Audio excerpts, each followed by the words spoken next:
When you embrace your values, you will find your purpose.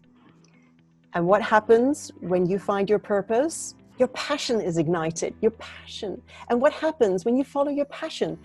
Energy is ignited, energy to do extraordinary things. And if you as a leader will also live this, you will inspire others who believe in the same things as you. You will inspire others to follow you. And that ultimately is leadership, where you can inspire others to follow you for a purpose for the greater good.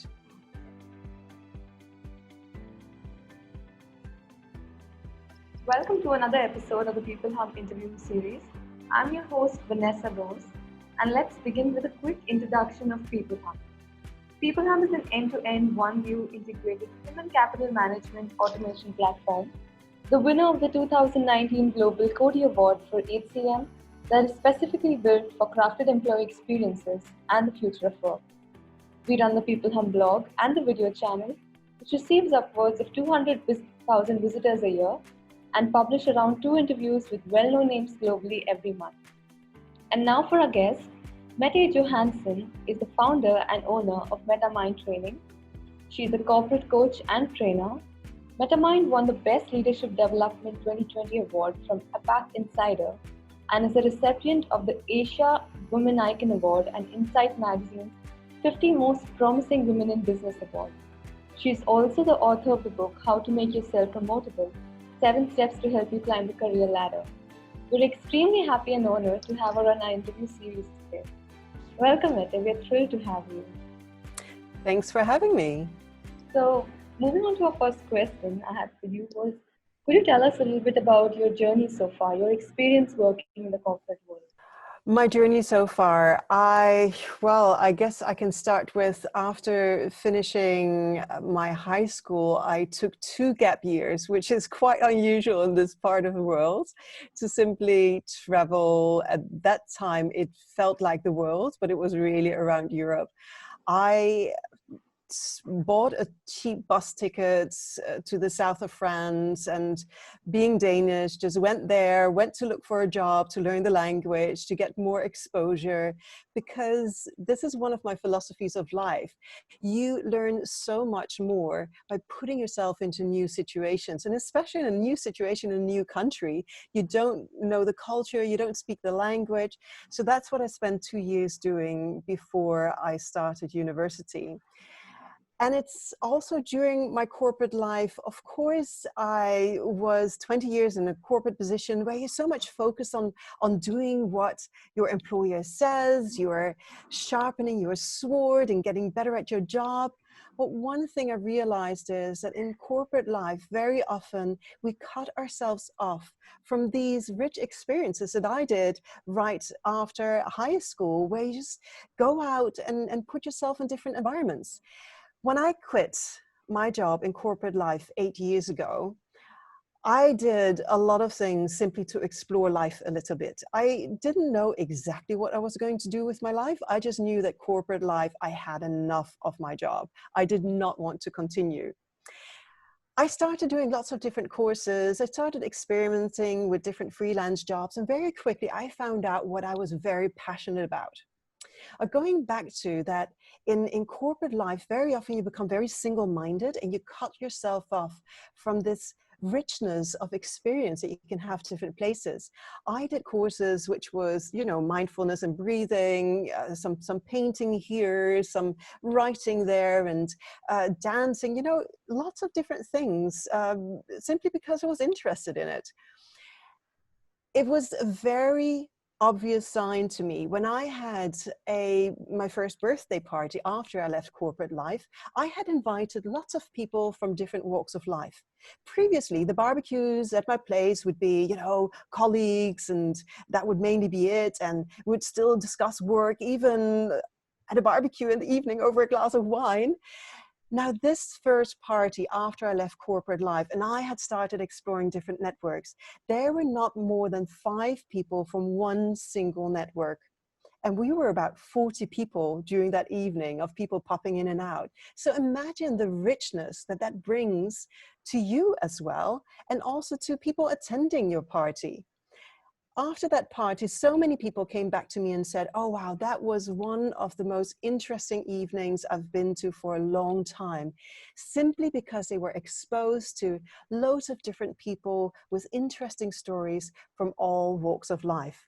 So yes, this is one of the things I make sure that I do right now, that is getting inspiration from different sources.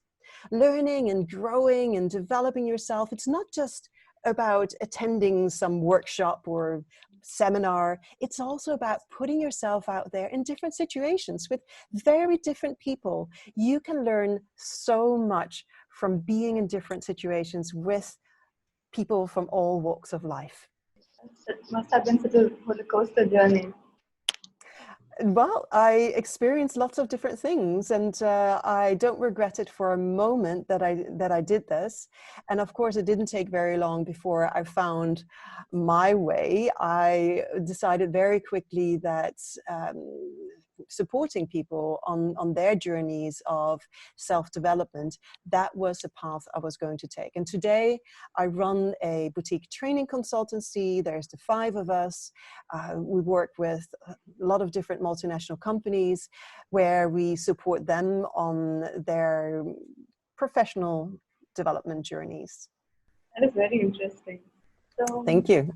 according to you, what does it mean to be an authentic leader? And could you tell us a little bit about, your energy unlock process that you keep talking about? Absolutely. Today, when I want to be and do the best I can, and I want to empower others to be and do the best they can. And that is the life theme that I have right now. This is my purpose. And authenticity is one of the things that I speak a lot about. So right now, the way that I inspire people to be the best version of themselves, it can be with workshop, it can be coaching, it can be through my writing, it can be through my speaking. When I speak, it's a lot about authentic leadership. I am such a strong believer in how the world would be a better place if we would all show up much more authentically when we lead. And authentic leadership, people think, oh, authenticity, that's just about being you, right? So that's showing up as you as a leader. Yes, unfortunately, this very simple explanation also means that it's a very shallow one, because people do realize that, yes, you need to have self-awareness about your strength, about your weaknesses, about your opportunities, possibilities, and limitation. What people don't focus on very much is, what are my values? What is it that I stand for? And this is what is key to authenticity. It's not about what title do I have and do I live up to this? It's not about what role do I play right now? Am I a parent? Am I a professional? It's not about I'm from Denmark living in Singapore. Those are different definitions that you can have about yourself. What truly defines you in authenticity is what you stand for, what you believe in, your values. When you have to find your values, it's about showing up with these values in whatever role you play.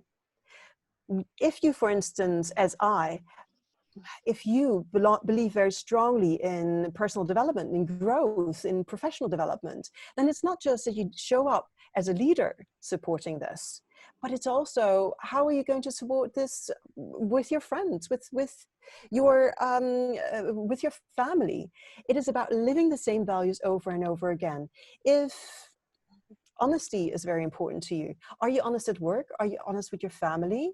If freedom is very important to you, or independence is very important to you, do you show up as a micromanager, but you value independence? No, that doesn't work, right? So how is it that your values play a role in your leadership? And independence is a very good thing. For instance, my kids, they're teenagers now. It was very important to me that my kids are independent, that they learn through their own actions. And that's probably not a surprise to you in how I have learned a lot of things in my life myself. So this is very important to me, that my kids also get to do that. It wouldn't be authentic if I was living my life of, I want to be independent, go out in the world, experience, learn things this way, and I wouldn't let my kids do it, right? So my kids, when they come to me and say, Mommy, there's a party tonight. So my kids are now 17 and 20. If they come and say, hey, there's a party tonight, can I go? And it's a Thursday and they have school next day. Then if I value independence, am I going to say, no, you have school next day. You have school tomorrow, you cannot go. Then I don't value independence, do I? If I say, do you think this is the right thing to do? What do you think is the right thing to do? That is nurturing the independence in my children. And that is one thing that I can do in whatever aspect of my life that I have, whether it's at work, whether it's with friends, whether it's with my family. And that is what authenticity is about. And as a leader, it is honoring those values at the workplace. Very often, this also means when you lead with values, very often you're also a much more purposeful leader. And this is one of the things that also people that I work with, they will experience. When you know your values, very often a purpose jumps up. You write down your values after we've worked a while. You might have defined some of your values, write them down on a piece of paper. Very often the purpose just jumps out from that paper and you say, yes, this is my purpose. When you will design your life according to this purpose, that is when you live your passion. And what happens when we live our passion? We get energy to do extraordinary things. And this is why authentic leadership is so impactful. Because if we live according to our values and with purpose for a greater good, we inspire others with this. They will also be passionate. Then we have unlocked so much passion in people around us to do amazing things together. And that is what authentic leadership essentially is about. It's not just about showing up as yourself. It is about showing up with your values in a very consistent way in whatever situation you're at, leading with purpose and inspiring others. When you dare live this, then you will inspire others, because there are other people who are inspired by the same things as you, and you will attract these. When you talk about what you believe in, when you stand up for your values, you speak up about them. That's when you will attract others who believe in exactly the same values as you. You will inspire them and you will do amazing things together. I love your energy. I can actually feel the passion in your voice, what they think of what you're doing. It is one of the things I'm passionate about, absolutely. Yeah, it's much more than, it's more at the core. It's much more than just titles and positions that we go after nowadays. Absolutely. It's not the titles, it's not the wealth, the hierarchy. That's not what motivates us or energizes us. It really is about making a difference. It's making a difference also to other people's lives. In fact, I had a very interesting conversation the other day. I facilitate meetings with senior leaders very regularly. And these executives, I asked them, what do you want your legacy to be? And we had a Zoom meeting and there were breakout rooms and they discussed it. The people who came back with a very clear idea about legacy, it was always about others. It was never about themselves. Leaving a legacy is about others. It's not about a purpose for the greater me. It's really about a purpose for the greater good. What can you do to support others in their journey as well? That is in the end what motivates and energizes and engages people. So true. It makes so much sense what you're saying. Now, a little bit about your book. What are the skills that you think will help, climb a ladder in the corporate world? Right, this was the first book I wrote. I have meanwhile written 3 books. One has been on pre-sale since today, so it's being published very shortly. It's co-authored with a number of other authors. The second book was also co-authored. The first one I wrote by myself and it was published in 2015. I'm working on book number 4 and 5 as well right now. It's one of the things I use the time for during COVID. That's making sure that I get all the books that I have inside of me out on paper instead of just having them as ideas in my head. So yes, the first book I wrote was about how to make yourself promotable. So what is needed in order to make a career? I did some interviews with leaders and did, of course, all the desktop research. And what what really stands out is that it's not about the hard skills, it's the soft skills. It is about communication skills in different forms, whether it is communicating with impact in meetings, whether it is listening, whether it is being a presenter who can really enthuse and inspire other people. It is about also how do you develop relationships. This book was written with a younger target audience in mind, so with people who are aspiring to get their first people management position. So of course I also discuss in the book that productivity, make sure that you do time management. The basic hacks of time management are in the book, and yeah, a lot of the soft skills. Of course, there's also a chapter dedicated to being authentic at work.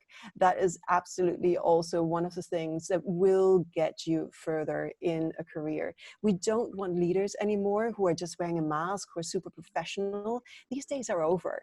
We are bored with stiff leaders. We want to have a little bit of passion. We want to have fun.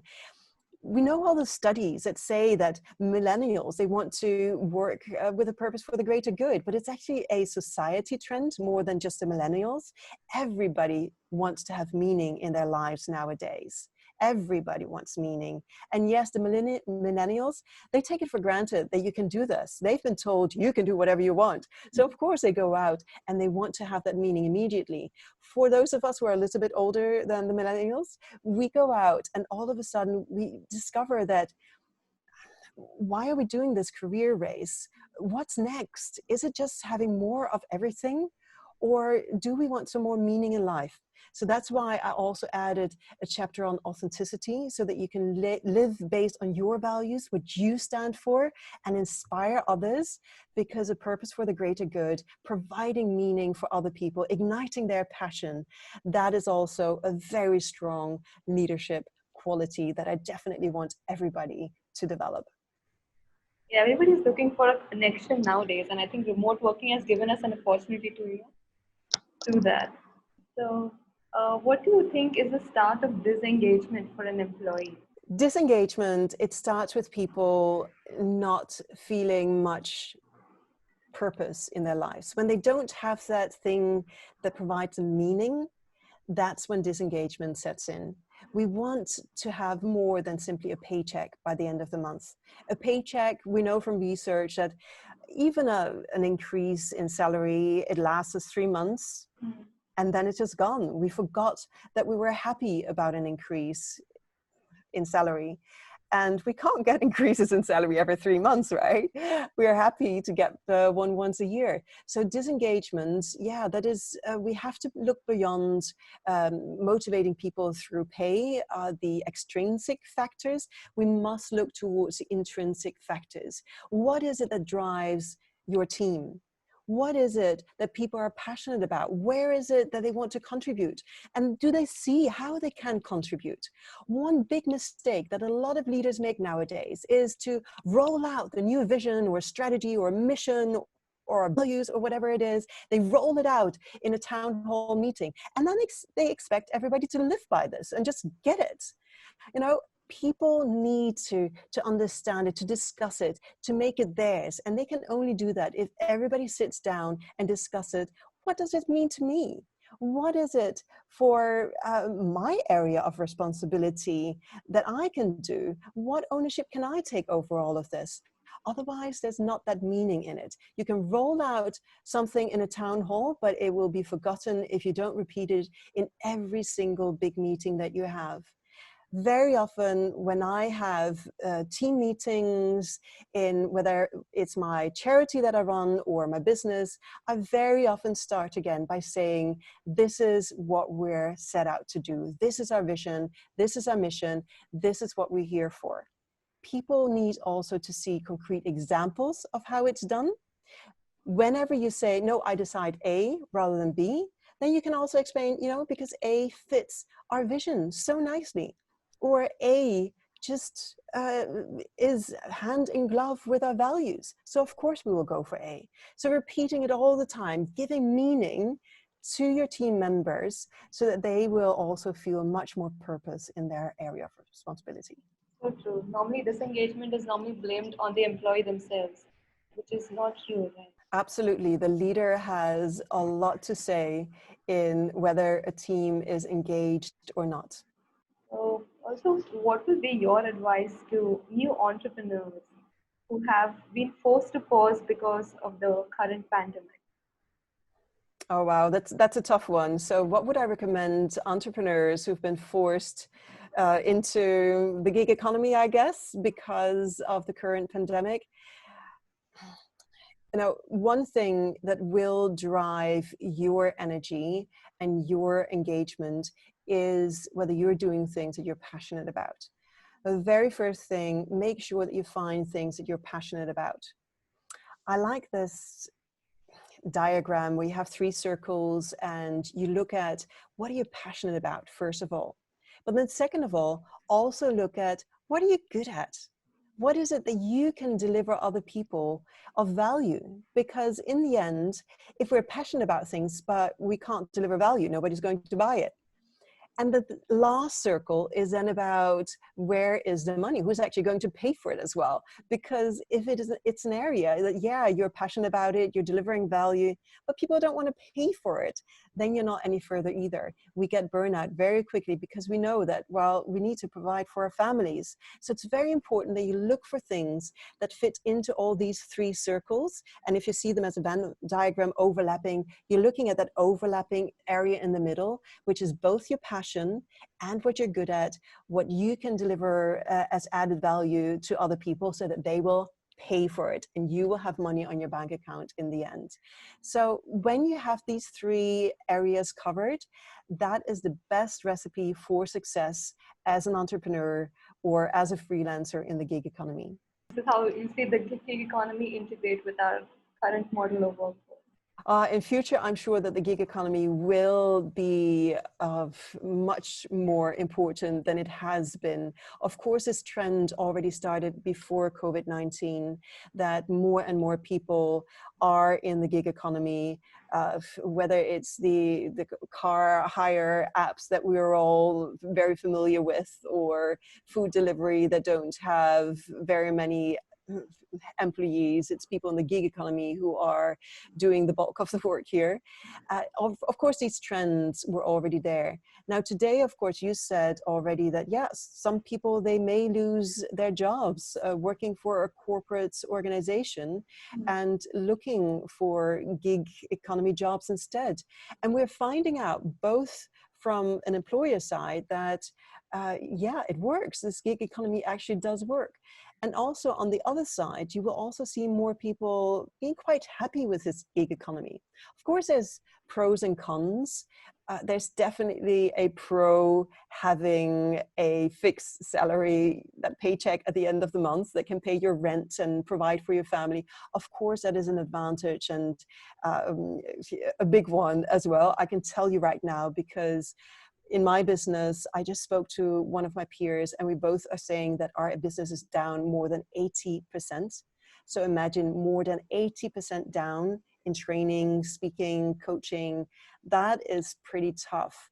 So that paycheck at the end of the month, that's pretty nice to have. But back to how is the gig economy going to establish itself afterwards?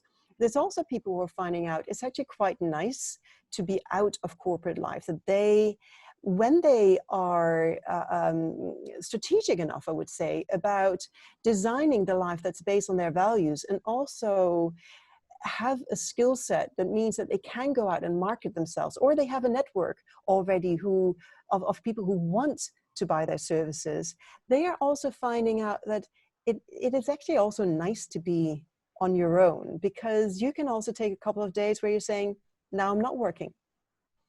You have more freedom and flexibility. You don't have a boss who's micromanaging you. You can choose who you want to work with. I don't have to work with just anybody. If there's a client that I don't like to work with, I'm not going to ask them for more business. I will ask the ones for more business who I like working with. And of course, often they also come to me, and well, equally so, if I don't like working with them, then I just say thanks, but no thanks. So there are some advantages being in the gig economy. You're much more your own boss, and you definitely don't have a micromanaging boss, which with my tendency to be valuing independence, you can imagine what that means to me, not being micromanaged. That is definitely something that I appreciate a lot. Not that all my bosses have been micromanagers, but a few of them have, and those were not my best times in my life. Yes, of post the crisis, I think we're going to be seeing a lot of this. People are going to be more acceptable of this, gig workers. I absolutely believe in that. And of course, there are disadvantages of, in Europe, more so of a discussion than here in Asia, that these people will not be part of the public system where you get social benefits as well. And that is, of course, a different discussion. You need to have also the discipline to make savings on your own, to pay for your medical bills, for your retirement. There are things at play, of course, in a gig economy. You need the discipline for sure to work in it. So, Mette, coming to the last question of our interview, do you have any sound bites you'd like to leave our viewers with? A soundbite that I would like to leave your viewers with. I am a big believer in how when you embrace your values, you will find your purpose. And what happens when you find your purpose? Your passion is ignited, your passion. And what happens when you follow your passion? Energy is ignited, energy to do extraordinary things.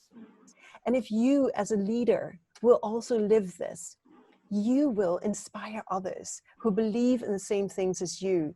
You will inspire others to follow you. And that ultimately is leadership, where you can inspire others to follow you for a purpose for the greater good. That's a wonderful message, Mette. Thank you so much for joining us and for sharing your insights with us. I had a great time talking to you, and I'm sure our viewers are going to love this video too. Thank you. It was my pleasure.